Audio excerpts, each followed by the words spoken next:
Everything I believe in could get me disowned by my own family. I grew up in a house where the news was always on one channel. Dinner conversations were about hard work, pulling yourself up by your bootstraps, and respecting authority without question. For the first 18 years of my life, their truth was my truth. I nodded along. I believed it all, because what other world was there? It was safe, it was familiar, and it was the only thing I knew. My parents are good people.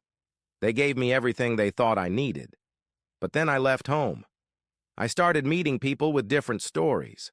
I read books that were not on my parents' bookshelf. And slowly, like a crack spreading across glass, my worldview started to fracture. I started caring about things they dismissed.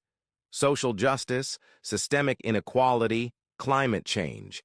My heart started beating to a different drum, a rhythm they would call radical. And the fear set in. A deep, cold fear that coiled in my stomach every time I went home for the holidays. I spent years living a double life. The version of me my family saw, who smiled and changed the subject, and the real me, who felt like a traitor for simply having a conscience that pointed left. I was terrified of that one conversation, the one where they would say I was not their child anymore, that I had betrayed everything they stood for. But one day I realized something. Living a lie is its own kind of prison, and an inheritance is not worth your soul.